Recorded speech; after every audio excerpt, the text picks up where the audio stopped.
دیسی کلچر میں parenting style یہ ہے کہ کنٹرول کرنے کے لیے بچوں کو یہ بولا جاتا ہے اگر تم ایسا نہیں کرو گے اللہ تم سے ناراض ہو جائے گا, یا پھر اگر تم نے مجھے ناراض کیا تو اللہ تمہیں کبھی معاف نہیں کرے گا.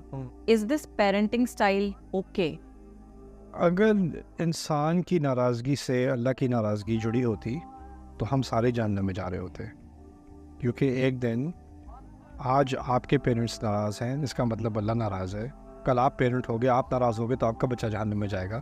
تو ہم پوری نسلوں کو جہنم میں بھیج دیتے ہیں, کیونکہ اس دنیا کی ساری پاپولیشن جو ہے نا وہ ایک نہ ایک دن پیرنٹ ہوگی. یعنی سب کا غصہ اللہ کا غصہ بن جائے. اللہ تعالیٰ نے اپنی کس چیز سے اللہ تعالیٰ کو غصہ آتا ہے, کس چیز کو کون سی چیز اللہ تعالیٰ پسند کرتا ہے, اس نے خود بیان کر دی ہے. اور انہیں کوئی خاص لائسنس نہیں دیا والدین کو کہ ان کا غصہ اللہ کا غصہ بن جاتا ہے. مجھے کہا ہے اپنے والدین سے بہترین سلوک کرو, لیکن یہ نہیں کہا کہ تمہارے والدین جب تک تم سے خوش نہیں ہوں گے میں تم سے خوش نہیں ہوں گا. دیکھیں یہ نہیں کہا والدین کو خوش کرو, یہ فرق ہے. وبالوالدین احسانا, والدین کے ساتھ بہترین سلوک کرو. یہ بہت ممکن ہے کہ آپ کسی کے ساتھ بہترین سلوک کریں لیکن وہ آپ سے خوش نہ ہو. یہ بھی ہو سکتا ہے کہ آپ کے ساتھ کسی کے ساتھ زیادتی نہ کریں, آپ اس کے ساتھ انصاف کریں, عقل کی بات کریں, حق کی بات کریں, لیکن وہ کہے تم نے میرے ساتھ بہت زیادتی کی ہے, بہت ظلم کیا, بہت بدتمیزی کی تم نے میرے ساتھ. آپ سچ بات کہہ رہے ہو اور آگے سے آپ کو کہنے کو ایکوزیشن الزام یہ آ رہا ہے کہ آپ نے بہت بدتمیزی کی ہے میرے ساتھ. انسان کے دل میں اس کو کوئی بات پسند نہیں آتی, اس کا جو بھی ریاکشن ہوتا رہے, اور پھر وہ اس چیز کو آگے لے کے کہیں میرے بچے نے مجھے کہا کہ میں شراب نہیں بیچ سکتا. اللہ اس سے پوچھے گا, اللہ آپ سے نہیں پوچھے گا. اور یہ جو بات لوگ کہہ دیتے ہیں نا کہ میری ناراضگی اللہ کی ناراضگی بنے گی, یہ ہماری قوم کی سب سے بڑی جہالتوں میں سے ہے. ہمارے دین میں والدین کا بہت بڑا رتبہ ہے, لیکن اس کو اللہ تعالیٰ کے ساتھ نہیں جوڑا گیا جس طرح ہم لوگوں نے جوڑ دیا ہوا ہے. اور لوگ یہ بات کیوں استعمال کرتے ہیں یہ بھی سمجھ لیں. پیرنٹس کہتے ہیں کہ تم میری بات نہیں مانو گے تو اللہ ناراض ہوگا, یعنی یہ رشتہ قبول کر لو ورنہ اللہ ناراض ہوگا, یا یہ والی جاب کر لو وہ والی جاب مت کرنا ورنہ اللہ ناراض ہو, کیونکہ میری رضا میں اللہ کی رضا ہے. رائٹ.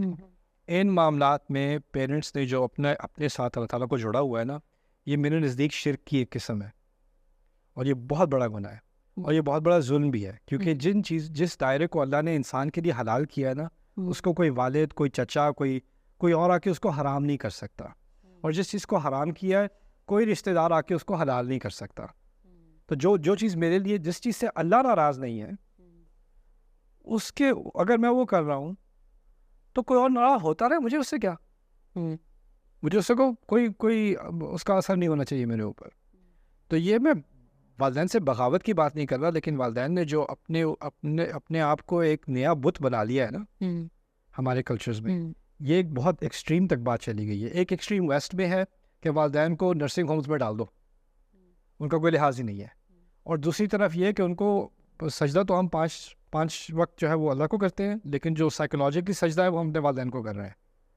رائٹ. اور یہ غلط ہے, یہ سراسر غلط ہے. اور یہ ہماری قوم کی جو ہم پیچھے رہ گئے ہیں نا اس کی وجوہات میں سے ایک یہ بھی ہے. کیونکہ دیکھیں ریالٹی یہ ہے کہ بہت سارے پیرنٹس جو ہیں وہ ایگزائٹی اور ڈپریشن کا شکار ہیں, اور ان کے بہت سارے اوپینینز اس ڈپریشن سے آتے ہیں, اور اب وہ ڈپریشن اپنے بچوں پہ امپوز کر رہے ہیں, کہنے بھائی تم میری بات مانو ورنہ اللہ خفا ہوگا. تو آپ جنریشنل ڈپریشن جو ہے وہ جاری کر رہے ہو, آگے تک لے جا رہے ہو. رائٹ.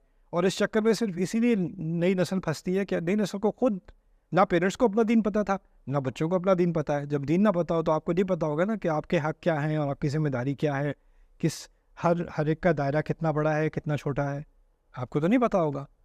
تو آپ جو آپ سے آپ کا کہا جائے گا وہ مان لو گے.